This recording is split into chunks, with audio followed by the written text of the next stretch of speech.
Welcome to our channel. अगर channel पे पहली बार आए हैं तो चैनल को सब्सक्राइब करें, लाइक करें, शेयर करें। स्टूडेंट्स, आज हम करेंगे NIS 2023 अप्रैल में जो आपका पेपर आया था उसको सॉल्व करेंगे।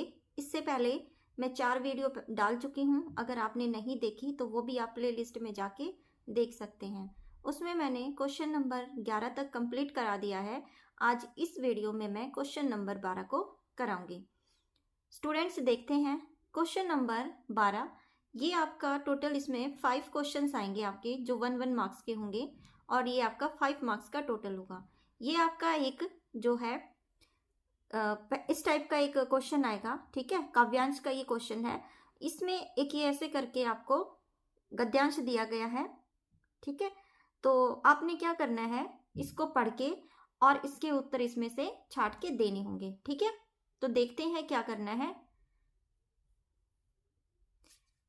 मैं एक ऐसी व्यवस्था में जीता हूं। जब आप पेपर करने जा रहे हो ना, सबसे पहले इस चीज का ध्यान रखोगे कि आपने जो पेपर कर रहे हो उसमें अगर ऐसा कोई पैराग्राफ अगर आ जाए आपके सामने तो आपने वो बिल्कुल भी नहीं छोड़ के आना, क्योंकि उसके जो आंसर्स होते हैं वो आप अगर कैसे भी करके लगाओगे ना वो राइट ही जाएंगे। अगर आपने मान लो ये पढ़ लिया और बिल्कुल ही कुछ समझ नहीं आ रहा, जो आपको मैचिंग दिखती है कि हाँ शायद ये हो सकता है, तो आप वहां पे भी लगा के आओगे, आपका गलत नहीं जाएगा। अब ये पैराग्राफ मैं आपको पढ़ के सुनाती हूँ, फिर आप देखना आपको कितना समझ आ रहा है। मैं एक ऐसी व्यवस्था में जीता हूँ जहाँ मुक्त जिंदगी की तमाम संभावनाएं सफेद आतंक से भरी इमारतों के कोने में नन्हे खरगोशों की तरह डुबकी पड़ी हैं, और मुक्ति के लिए झटपटाता मेरा मन मुक्ति का एक दस्तावेज लेकर लौटता है। और अब शिविर द शिविर भटकने के बाद कुछ ऐसा हो गया कि मुझसे मेरा बहुत कुछ खो गया है। मसलन कई प्रिय शब्दों के अर्थ, चीजों के नाम, संबोधन का बोध और कुछ कुछ अपनी पहचान। अब तो हर आस्था गहरे संशय को जन्म देती है और नया विश्वास अनेकों डर जगाता है, ठीक है। तो आप कहोगे कि हमें इसमें से कुछ भी नहीं समझ आया। अगर मैं आपको इसकी हिंदी बताऊंगी तो आप कहोगे अच्छे से समझ आ गया, बट मैं आपको इसकी हिंदी बताऊंगी नहीं। रीजन ये रहेगा क्योंकि आपको मैं कैसे है इनका आंसर वो ढूंढना बताऊंगी। देखेंगे यहाँ पे, कविता से कवि कैसे जीवन को जीने की चाह प्रकट करता है। अब ये वाला शब्द है ना, आप ये देखो कि वो कैसे जीवन जीने की चाह को प्रकट करता है। इसमें जीवन जीना कहाँ लिखा हुआ है? मैं एक ऐसी व्यवस्था में जीता हूँ, ठीक है, जहाँ मुक्त जिंदगी की तमाम संभावनाएं हैं, ठीक है। तो यहाँ पे आपने देखना है कि जीने का शब्द किसके साथ आया है, जहाँ मुक्त जिंदगी की, ठीक है, मुक्त जिंदगी जो है वो जीना चाहता है। नन्हे खरगोश से किसकी तुलना की गई है? अब यहाँ देखेंगे हम, सफेद आतंक से भरी इमारतों के कोने में नन्हे खरगोश की तरह दुबकी पड़ी है। कोई उसकी क्या दुबकी पड़ी है? और मुक्ति के लिए झटपटाता मेरा मन, उसकी कुछ इच्छाएं हैं जो डुबकी पड़ी हुई है। कवि के झटपटाते मन को क्या मिला है? क्या मिला है उसके मन को? और मुक्ति के लिए झटपटाता मेरा मन, उसको जो है मुक्ति मिली है। शिविर द शिविर का मतलब होता है एक जगह से दूसरी जगह। कवि ने क्या क्या खो दिया? क्या क्या खोया है कवि ने? यहाँ हम देखेंगे कि मुझे मेरा बहुत कुछ खो गया। क्या खो गया? मसलन कई प्रिय शब्दों के अर्थ खो गए हैं, चीजों के नाम खो गए हैं, संबंधों का जो है बोध उससे खो गया है, और कुछ कुछ अपनी पहचान उसने खो दी है, ठीक है। तो ये सारे क्वेश्चन एक एक नंबर के और बहुत आसान है। इसी में से इसका आंसर लोगे और लगा दोगे, कभी भी ये गलत नहीं जाएगा। स्टूडेंट्स, अगर आप चाहते हो कि आपके एग्जाम में अच्छे नंबर आए तो आप प्रीवियस ईयर के क्वेश्चंस पेपर को जरूर पढ़ के जाओगे ताकि आपके अच्छे नंबर आए, ठीक है। क्योंकि पेपर आप पूरा का पूरा सिलेबस कर लेते हो, लेकिन आपको ये नहीं पता होता कि पेपर का पैटर्न कैसे आएगा। और जब आप 2-3 बार के क्वेश्चन पेपर को अच्छे से रीड कर लेते हो तो आपका जो है 80% तक का चांस होता है कि आपके मार्क्स 80% आएंगे। सिर्फ पास ही नहीं होंगे आप, आपके मार्क्स भी बहुत अच्छे आएंगे, ठीक है। तो जरूर आप प्रीवियस ईयर के क्वेश्चन पेपर रीड करके जरूर जाओगे, ठीक है। अब हम नेक्स्ट क्वेश्चन देखते हैं, हमारा क्वेश्चन नंबर 13, ठीक है। देखिए, ये भी आपका टोटल, ये आपका जो था पद्यांश था और ये है गद्यांश। ठीक है, तो जो गद्यांश होता है वो कहाँ मतलब एक पैराग्राफ में होता है, और जो पद्यांश होता है वो एक कविता के रूप में होता है। ठीक है, तो यहाँ पे सबसे पहले आप क्या करोगे, आपने इसको पढ़ना है और पढ़ने के बाद फिर आपने आंसर देने हैं। ठीक है, अभी मैं 1 मिनट भी नहीं लगाऊंगी, इसको जल्दी जल्दी पढ़ रही हूँ। फिर पढ़ने के बाद आप इसको सुनना मेरे से, और सुनने के बाद जो मैं क्वेश्चन करूंगी ना आपको जल्दी समझ आएंगे। गमनागमन के क्षेत्र में आधुनिक मानव ने ऐसे ऐसे यान वाहन बना डाले हैं कि आज वामन भगवान के सच्चे प्रतिनिधि की भांति आकाश पाताल एवं धरती तीनों दूरियों को मापने में सफल हो रहा है। इस लाइन में क्या कहा है कि आपको पता ही है कि एक हमारे जो भगवान थे वामन, जिन्होंने वामन अवतार लिया था, ठीक है, उन्होंने 2-3 पग में जो था पूरे उसको माप दिया था। ऐसे ही ये कह रहे हैं कि मानव भी ऐसा ही होता जा रहा है, जिसने आकाश पाताल और धरती की दूरियों को मापना जो है वो उसमें सफल रहे हैं। उसका एक चरण पाताल की गहराइयों में तो दूसरा आकाश की ऊंचाइयों तक है। इसके अंतरिक्ष यान ग्रहों के सैर कर रहे हैं, उन नई नई बस्तियां बसाने की योजना बना रहे हैं। कभी वह नदियों वनों पर्वतों को लांघने का साहस नहीं कर पाता था, आज वह महीनों की यात्रा घंटों में पूरी कर रहा है, तथा हिमालय की उतुंग चोटियां उनके चरणों के नीचे हैं। किसकी बात कर रहा है, मानव की बात कर रहा है कि मानव ने देखो ये सारी उपलब्धियां प्राप्त कर ली हैं। ठीक है, मोटर रेल वायुयान आदि की अनेकानेक कोटियों के यान वाहन निर्मित कर उसने समय श्रम तथा दूरी तीनों पर विजय प्राप्त कर ली है। इन वाहनों के कारण आज उसका व्यक्तित्व क्षेत्र एवं राष्ट्र की सीमाओं को लांघकर अंतरराष्ट्रीय बन गया है। यह विश्वास दृढ़ होता जा रहा है कि भावी मानव समाज अंतरराष्ट्रीय मूल्यों एवं मान्यताओं का समाज होगा तथा हमारी सारी उपलब्धियां विश्व मानव की संपत्ति होंगी। ठीक है, तो आगे जब उसकी तारीफ कर रहा है इसमें लेखक मानव की, कि मानव जो है इतना आगे आगे बढ़ता जा रहा है कि इस क्षेत्र की सीमाओं को लांघ कर वह अंतरराष्ट्रीय में बना देगा, और यह विश्वास उसका दृढ़ होता जा रहा है कि हम उसकी सारी उपलब्धियां, मानव की जितनी उपलब्धियां हैं, वह गमनागमन यातायात के साधनों की उन्नति के कारण वाणिज्यिक व्यवसाय, शिक्षा, संस्कृति, कला एवं साहित्य सभी क्षेत्रों में क्रांति पैदा कर देंगी। ठीक है, तो यहाँ ये पैराग्राफ आपको समझ आ गया होगा। अब हम इसके क्वेश्चन आंसर देखेंगे। स्टूडेंट्स देखिए, क्वेश्चन नंबर हमारा 13, इसका पहला जो वो है प्रश्न है वो देखते हैं। गद्यांश में आधुनिक मानव को वामन का प्रतिनिधि क्यों कहा गया है। अब ये थोड़ा सा पेपर वैसा है, मैंने अलग पेज पे इसके क्वेश्चंस को लिखा हुआ है, तो आपने क्या करना है, मैं इसके आंसर आपको बता देती हूँ और आप देख लेना। ठीक है, तो ये मैं इसके आंसर अभी आपको दिखा रही हूँ।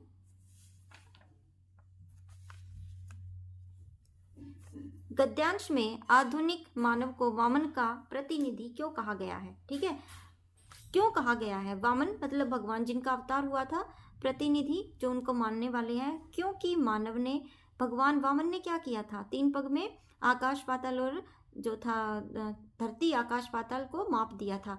ऐसे ही मानव ने आकाश पाताल एवं धरती तीनों की दूरियों को नापने में सफल हो रहा है। 1 नंबर का आपका ये आंसर होगा, और ऐसे आपने करना है। समझ आ गया आपको, क्योंकि देखो वामन भगवान जी थे, उन्होंने तीनों को माप दिया था, और ऐसे ही मानव ने उनको माप दिया। आगे देखिए, मानव व्यक्तित्व को अंतरराष्ट्रीय व्यक्तित्व बनाने में किसका योगदान है। ठीक है, मानव व्यक्तित्व को अंतरराष्ट्रीय व्यक्तित्व बनाने में किसका योगदान होगा, इन वाहनों का। इन वाहनों के कारण आज उसका व्यक्तित्व क्षेत्र एवं राष्ट्र की सीमाओं को लांघकर अंतरराष्ट्रीय बना दिया। क्यों बना दिया स्टूडेंट्स, क्योंकि देखो अगर वाहन नहीं होते तो क्या कोई भी ये सोच सकता था कि इतनी इतनी दूरी, इतने इतने मीलों की दूरी जो इंसान एक एक महीने में अगर पैदल भी चल पाए, या कैसे भी चल पाएगा, पैदल ना चल के अगर वैसे चलेगा कि भाई साइकिल पे भी या किसी और चीज़ से भी चलेगा तो मुश्किल है। लेकिन मानव ने क्या किया, ऐसे वाहन बनाए।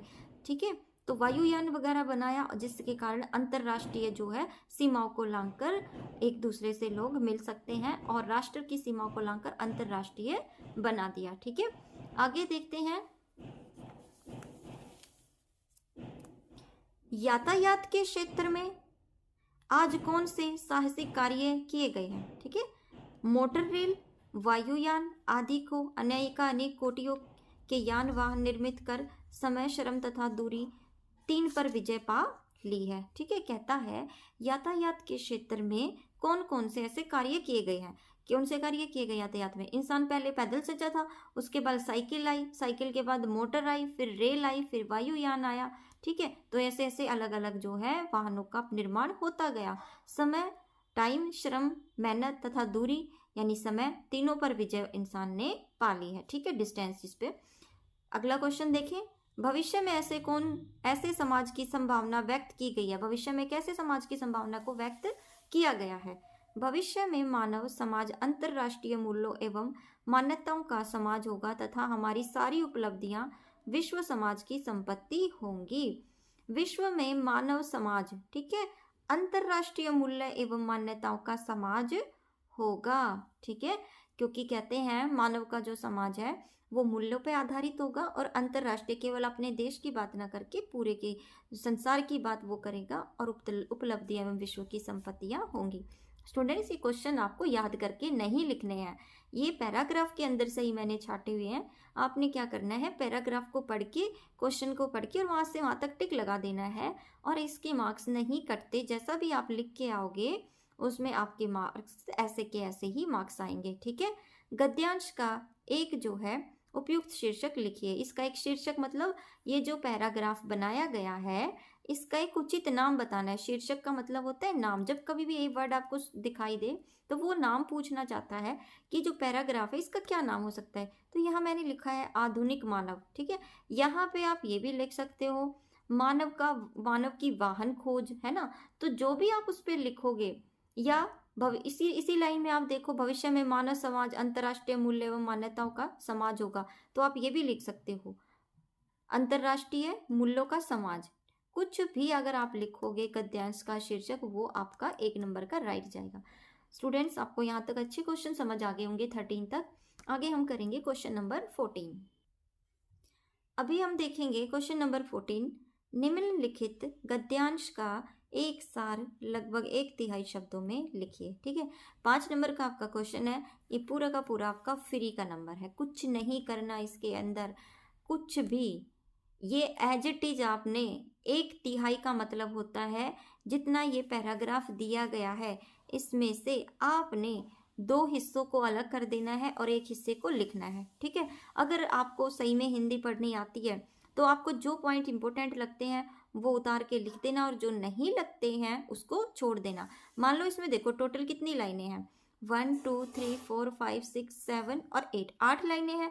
8 लाइनों को हमने 3 में डिवाइड करना है। ठीक है, तो अगर हम 3 लाइनें लेंगे, ठीक है, तो 9 लाइनें हो गई। तो आपने मैक्सिमम 3 लाइन्स जो है वो लिखनी है। ठीक है, और जब आप इसमें से 3 लाइनें लिख दोगे तो आपका जो है 5 नंबर आपके मिल जाएंगे आपको। है क्या वो, देखो। अब यहाँ देखो, आपने कुछ नहीं करना है, सीधा ये देखो, यह आवश्यक है कि चलने से पहले हमें मंजिल के विषय में सोच लेना चाहिए। मान लो 1 लाइन ये हो गई, पूरी लाइन होगी। फिर उसके बाद हमें एक समय खूब सोचकर ध्येय को निश्चित कर लेना चाहिए। इतना हो गया, अपने लक्ष्य को प्राप्त करने में सफलता मिलेगी। ठीक है, उसके बाद यहाँ तक देखो, इतना हो गया। संसार में अनेक महापुरुषों के उदाहरण मिलते हैं। ठीक है, मतलब आपने क्या करना है, बीच बीच में से इंपॉर्टेंट लाइन उठानी है और उसमें लिख देना है। लेकिन लाइन ऐसे नहीं उठाओगे कोई किसी से मैच हो रहा है, कोई किसी से मैच नहीं हो रहा। आपने क्या करना है कि एक लाइन दूसरी लाइन से अच्छे से मैच हो ताकि आपको पूरे के पूरे नंबर मिल जाएं। ठीक है, मुश्किल नहीं है, बहुत आसान है, लेकिन अगर छोड़ के आ गए तो वो आपको प्रॉब्लम देगा। ठीक है, चलो आगे देखते हैं क्वेश्चन नंबर 15। आप ये देखिए, क्वेश्चन नंबर जो 15 है आपका, 300 शब्दों में एक निबंध लिखना है। ठीक है, निबंध कोई मुश्किल नहीं आते, 10 नंबर का आपका निबंध आएगा। बहुत आसान आपके निबंध होते हैं। भारतीय गांव, भारत में प्रजातंत्र, सैनिक की आत्मकथा, बढ़ती महंगाई, समस्या और समाधान।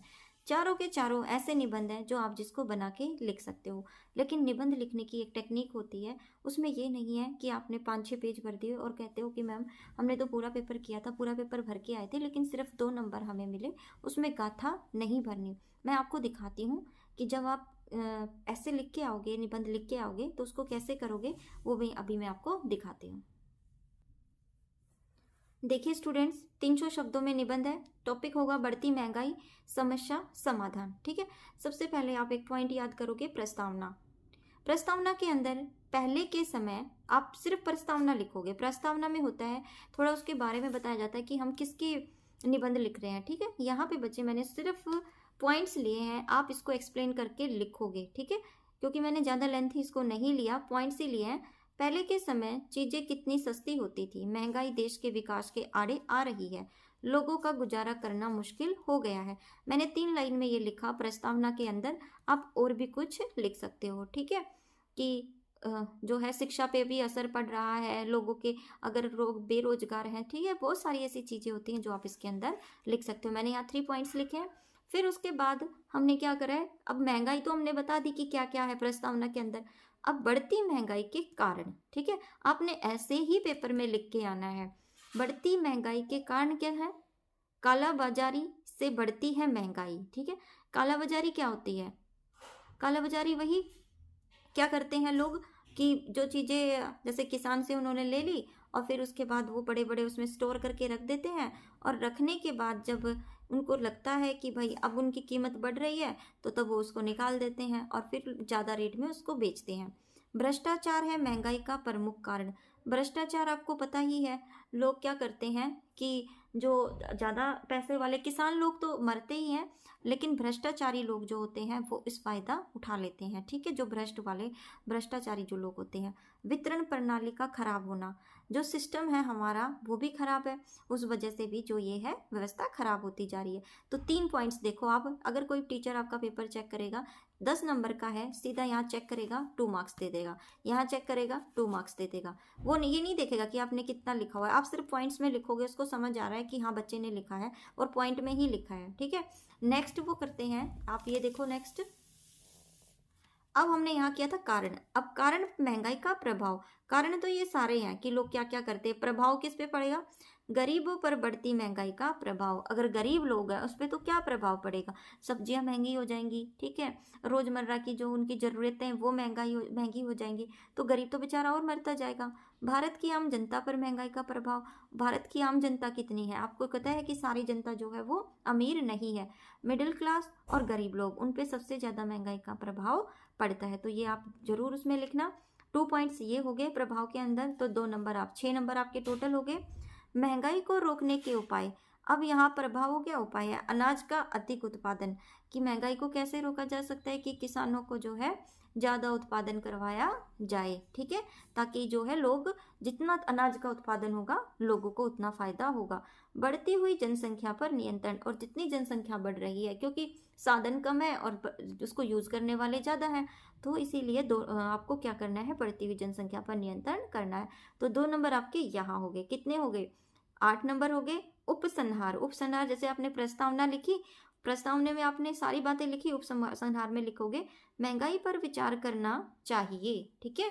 ये देखिए आप, ये आपको दिखा नहीं होगा, यहाँ पे उपसंहार, महंगाई पर विचार करना चाहिए, उसका हल निकाला जा सकता है, ठीक है। तो ये उपसंहार हो गया, तो 2 नंबर आपके इसमें, तो टोटल 10 नंबर का आपका हो जाएगा रेडी।